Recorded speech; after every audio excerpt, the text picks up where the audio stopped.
Okay, after verifying that it is supposed to be 15,000 gap points, I've got that snug down at the right gap. And before I hook up all this, I want to just verify that the points make and break just on the continuity meter. It's on the cam now, so it should be disconnected, and it is.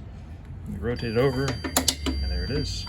So before, that didn't happen, and now it works.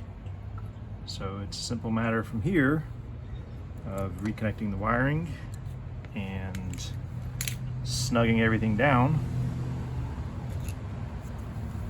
getting some oil back in the bike because all of it is on the ground, and see if I can get it to fire over. Maybe even on gasoline. We'll see. I don't think the carb's been sitting long enough to require any cleaning. There is some gas in the tank right now. I don't know, is that spring loaded or does that need to be, I think they just clip on. But there's a spring back there I can tighten down, I guess. I don't think this wiring is anything close to resembling what was originally in here. It looks like it's all done with homemade connectors, but it'll be fine for this purpose. It'd probably been easier to do before I put the points back in. Just getting access to all this stuff. If you're watching this, you're probably not in a hurry because I've been slow at everything else.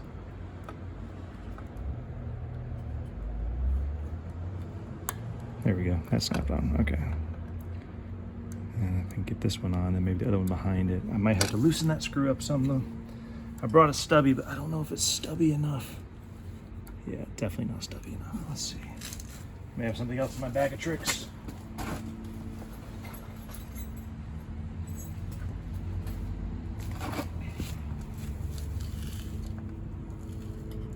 In my storage unit, I don't have a huge selection of tools. I have to bring what I need over, and I need to really just set up a separate toolbox for this kind of work until I get a bigger garage going.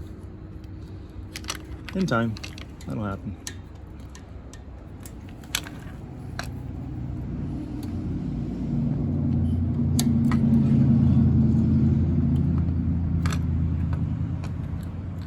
The nice thing about a storage unit is that for my insurance company, I've sent them pictures of the unit, and it's gated and it's got security cameras and all, so they were pretty happy about that.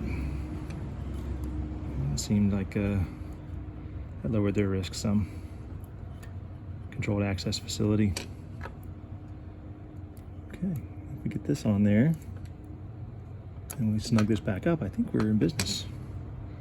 I don't know if that's how it's supposed to go, but we'll see. This would be a big deal. It'd be the first time in over a year that I've cranked it. Of course, I'm sounding pretty bold right now that I'm actually gonna get it cranked. There's not much to go wrong though. If the coil's good and the magnet's not lost its magnetism, which I stuck a screwdriver to it earlier, so I think it's still pretty strong. Then at least if the carb has ether in it, it'll fire over a little bit.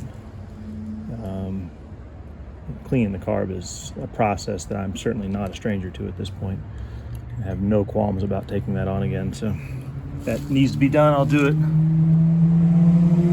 Separate video. Am I even going the right direction with this thing?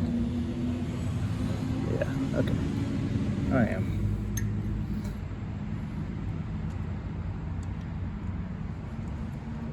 I never really got into I was kind of pontificating earlier about connection to machines and maybe why I have so much of one. And I think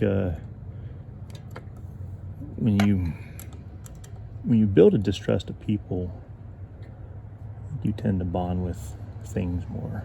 And machines are one of those things, right? So I have always kind of anthropomorphized things like this. And when I see a bike sitting, or old car sitting or something, I feel like the emotions of the vehicle. And I don't know that that's necessarily always the healthiest emotion, and certainly probably doesn't, you know, replace human interactions. But I've always been a pretty, you know, if I have friends, I only have one or two at the time, and pretty quiet person. So me posting this stuff on the internet's not typical. I just wanted to share this stuff. But I think for personality like mine, you know, we bond to things, and maybe that's why I was having such a hard time letting this thing go. Okay, that's all in. This needs to be snugged down, but I don't have to have the cap on to do it. But so to, you know, this bike represents a period of time in my life, and it's got some history with it. And, you know, where I was at in life then is not where I'm at now, and working on the bike through that transition in life was part of the experience. And so the memories associated with the bike are kind of tied into things that, you know, related to my connection to humans and things like that as well. So that's why when I stuck it up for sale, it was hard to do.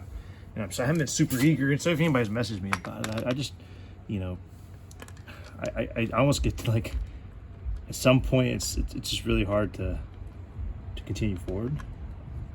So I think if somebody were to say, hey, you know, I'm in your area, I want to come by and look at it, I would have done that. But like the extended interaction required to set it up, I guess maybe just because it makes me feel, I don't know, maybe I'm giving it away, giving it up or whatever. I don't know, it's weird. So I'm just hoping that this process of going through everything and working on the bike again, either one of two things, right? So either one, it'll bond me to it in a separate way than it did before, so it's disconnected from a previous life, and in that case, maybe I'll keep it. You know, I since it's already kind of a combination of things, I'd like to see it go a different direction with style. I really like the Class C racing style, and you know, Class C racers, there's probably more of those with varied origin stories that makes this thing, you know, it's not authentic by any means, but you know, hell, maybe, I don't know, who knows, you know, I don't know the history of this thing, but anyway, you know, there's no verifiable authenticity for that, right? So but at the same time, like, my understanding of a lot of that is that's kind of what it's about. It's like, you know, the privateer going and, you know, putting together his own thing. So I don't even mind that that's part of the, you know, it's kind of the appeal of the bike to me. It's not a factory racer sponsored bike or whatever, but you know, it's somebody put it together. I'd love to find out more about what's in the bottom of it, and that may come along this time. But anyway, so as I learn more about the bike, I kind of bond to it again in a different environment. You know, that's maybe it'll make me fall in love with it again and make me want to keep it. But anyway, that's back together. I'm gonna go back to set it back to full retard. I actually learned. So earlier, I don't know if I showed it on video, but I was tightening. I was thinking these screws are clamps, right? They're supposed to clamp it down. They're not. They are the stops, apparently, which they're not stopping anything. But I think if I tighten it enough, it'll actually move the magneto. Another one of those examples of things that aren't adjusted right on this bike is I think it's supposed to keep it from going further back. So that was ultimately what stopped. Yeah, there it goes. See? So if I tighten a little more and move it back, it doesn't go quite as far as it did. So that's going to set the endpoints. And I mean, I guess once you get one of these running, you just you know, there's no like dynamic spark advance. It just, you put it where you want it, right? And that's it. And you move by hand, and then you I guess you hope it doesn't vibrate and move. I guess let's keep your leg from kicking it over. I don't know. It's weird to me. I'm sure there's versions that have fixed ones, but for a bike that you ride on the street, this is probably a necessity. All right, so that should be a full retard. Yeah, okay. Well, I'm gonna stop this video, set things up to try to crank it, and then restart.